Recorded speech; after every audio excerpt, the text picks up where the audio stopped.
everybody, it is Abyssal Battle time. Today we're going to be having a look at Abyssal Battle, and this month the bosses are weak to the element of dark, so we're using dark characters for this month's Abyssal Battle. This is the third iteration of this mode we have got in the game, so if you played the other two you should have a good understanding of how this mode works. But for anybody that doesn't, we will just do a quick overview of how it works and what we do. Excited for this because this mode has got very good rewards, astral spheres, astral shards, and even some masterpiece shards in there. 25 billion damage again we need to do. Sounds a large number, but it's really not too hard to get there, especially if you have a higher leveled or level capped account. First of all then, what we need to do to get these rewards is take on these outpost quests here on the left. We need to use stamina to do them. These are more like PvP kind of battles. Go in and have a little look here. PvP style battles here. Take on these, get the tickets. Once you've beaten these, you can skip them with skip tickets, and then we get to take on the bosses. We've got 3 levels of difficulties to start with: normal, hard, and very hard. Once you have beaten very hard, then we will be getting the extreme boss unlocked. Then that is the one you should really be trying to take down if you can, once you have unlocked it. Using the tickets, 12 tickets a day, and the damage you do on the bosses will go towards your score and your reward. So I will jump in and I will do some of these outpost quests, so we'll come back when I get to very hard. So we have beaten normal and hard outpost quests, so let's move on to the very hard outpost quest. This is the team I used for the normal and the hard. I'm sure there are very many different teams that could be used for this. If you don't have this team, just try a few other teams. If you don't do it, it's not an issue.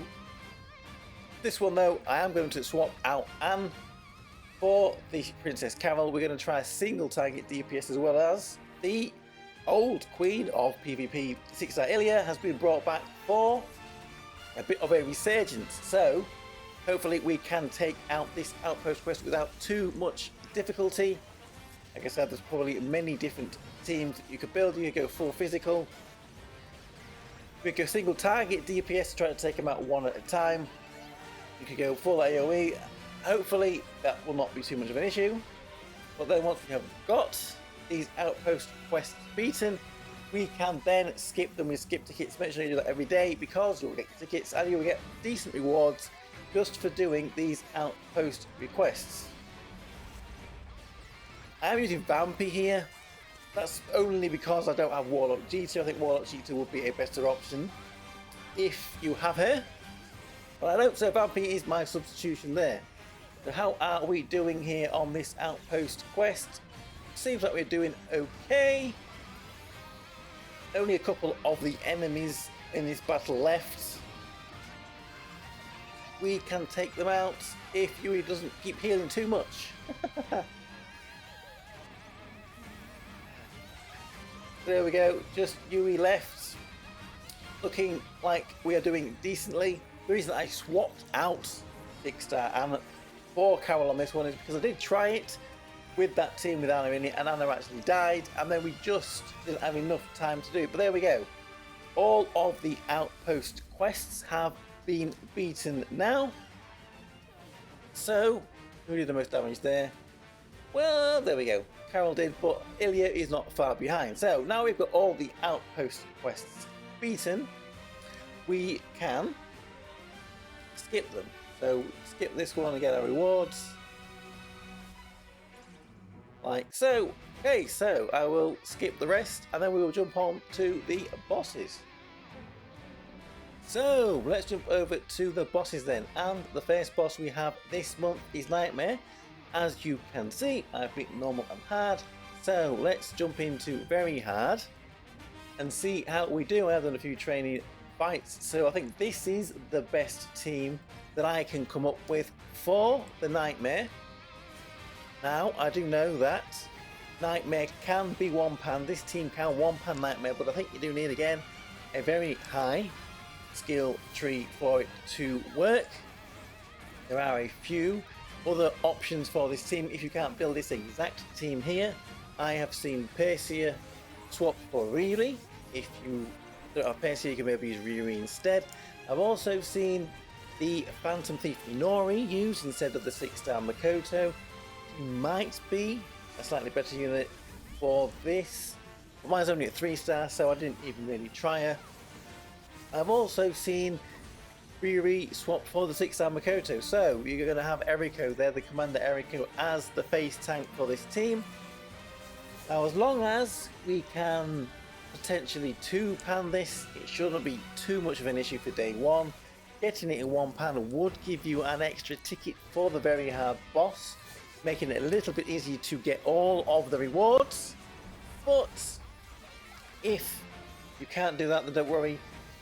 Ria and Makoto, they're going down close to the end. This happens every time. I think it will always happen. If they didn't go down, maybe we could have just managed to 1-pan that boss there with that team. It is possible to 1-pan the very hard there. Quite annoying, which means I'm going to have to use another ticket to finish that one off. But not too much to worry about. No need to worry about that. So let's move over then to boss number 2. So there we are, you can see we have now unlocked the extreme mode there for Nightmare. That will be for tomorrow though. When you get to extreme mode, just hit it with the strongest team you could for very hard. So let's move over then to boss 2, this Snake. As you can see here, the Sword Cobra, we have got to the very hard mode. And so let's jump in quickly then with the team that I have got. Take you out there, we'll take you out there. Hopefully the friends system is there. Thank you, Legend, there for this Warlock Jita that I need to borrow. So for this Sword Cobra, I have seen basically this team that I am running here seems to be the best one for it.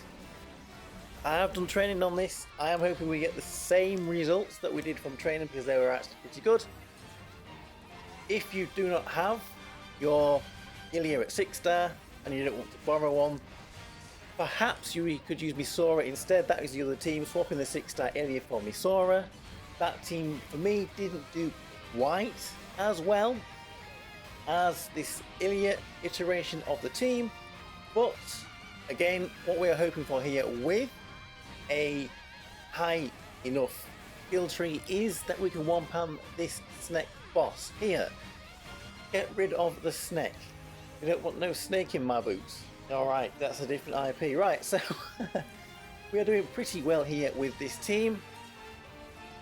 Might be one or two other iterations of this coming up, but I mean, I'm going to assume, I haven't tried it because I don't have it. If you don't have the Summer Homare, then just use the Prefest Homare as well.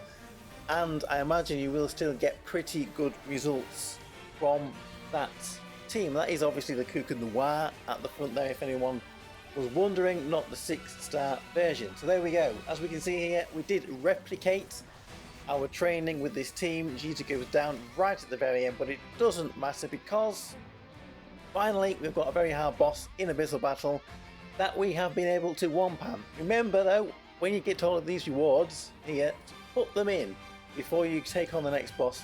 Every little bit helps there. So Ilya doing huge amounts of damage on that boss, 1-panning the Snake, which means we are now unlocking the extreme mode. So let's move over to our final boss here, Needle Creeper, and see how we can do with that. Okay, so we are on to the last boss here, Needle Creeper. As we can see here, I have beaten normal and hard. So let's take on the very hard mode here for the Needle Creeper. So this is the team. Hopefully we have got our friend unit. Yes, there we go again. Thank you, a Legend, for pushing up this Warlock Jita. I definitely need it. Right, so teams for this Needle Creeper. This team I'm running here is not the optimal team. The optimal team is using the Summer Shinobu instead. I don't have Summer Shinobu, and as you saw, I had to borrow Warlock Jesus, so I could not run that team in its entirety. So I did a little bit of experimenting. We put in the 6-star Shinobu instead. I believe the whole point of having a Shinobu tank in this is the Needle Creeper does a very hard attack that hits the first 2 characters on your team, having that Skull Daddy there to tank one keeps Warlock Jita alive. So that is why a Shinobu with a Skull Daddy is pretty good for this mode. So you've got this team I'm running here, but with the Summer Shinobu instead if you can do it. Another team that is also recommended for this, again using Summer Shinobu, Warlock Jita, Summer Homare, Princess Carol and Eris, if you can build that one. We have got the Summer Shinobu Warlock Jita. Misora could also be used in it instead of the Homare, the Summer Homare it looks like. And the final team is Kuka Noir, New Year's Ilya, Warlock Jita, Princess Carol and Eris. Now in that one, the New Year's Ilya sits in front of Jita, which is why she doesn't go down to that 2-person attack, because there is the New Year's Ilya in the front as well as the Kuka Noir to take that attack. I also tried all sorts of other things as well, using the 6-star Kuka with a taunt. That didn't work. So those are the options for this team, and as we can see here, we nearly one-panned it. Very, very, very close. Very annoying too, wasting 1 ticket just to do that tiny little bit of damage. But that was the best I could find for that fight there. So we will be back in a minute. So there we have it, all 3 bosses very hard mode beaten, saving 1 ticket along the way on this first day here, so a little bit better than the last few Abyssal Battles. So let me know how you did with Abyssal Battle. Hopefully you can get all of the rewards for this mode. Some of them teams there hopefully might be helpful for you. If there are a few other little options of teams out there, then please put them in the comments if people have found other teams to take on these bosses that worked well like this. And again, once we get to the very hard, the extreme versions of these bosses, just hit it with the best team you did for the very hard mode. So there we go, that is Abyssal Battle, Dark Abyssal Battle for September. For goodness me, September already, 2024. Thank you for watching everybody, and I'll see you all again for another video. Bye bye bye bye bye bye. Hey, hey.